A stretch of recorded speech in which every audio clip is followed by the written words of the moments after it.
आज सकाळी मोटर चालू करायला गेलो तर आपली केबल बस्ट झालती. तर केबल बस्ट झालती, मग ती आपल्याला आज नीट करायची होती. मग डीपी बंद करून घेतला. डीपी बंद करून घेतल्या परत त्याला आपल्याला ती सगळी केबल बस्ट झालेली तोडून घेतली. हाही जोड देऊन घेतला.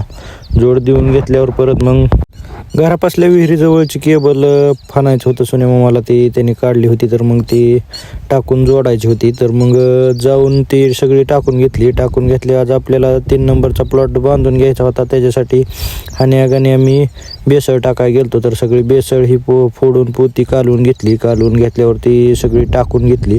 टाकून घेतल्यावर परत आपल्याला आज कालच्या बांधलेल्या केळीवर पाणी लावायचं होतं. तर तिथं एका जागेवर सब लाईन फुटली होती. मग जाऊन मोटर बंद करून घेतली. मोटर बंद केल्यावर परत आज 2 वाजता दुपारची जेवायची सुट्टी झाली. तर घरी गेलतो.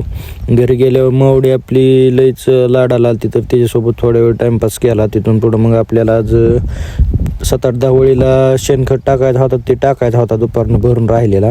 तिथून पुढं मग मी आणि गणपतनी सगळा शेणखत भरून घेतला, तिथं टाकला. शेणखत भरून झाला तोपर्यंत आपल्याकडं बारका ट्रॅक्टर आलता बांधाय केळी. तर मग त्याला सगळ्या मधल्या सबलाईन ही दाखवल्या. मधात जी अडचण होती ती काढून टाकली. त्याला चालू करून दिला. तिथून पुढं मग आपल्यात राहिलेली एक टायली शेणखत दुसऱ्या रानात टाकायचा होता आपल्याला, जिथं मका करायची तिथं. तर मग ती मी हाण्यानी आणि गण्यानी सगळी शेणखताची टायली भरून घेतली. भरून घेतल्यावर परत मग ती रानात उरळायला हाण्याला लावलं होतं. तर मग ती हाण्या उरळून आला.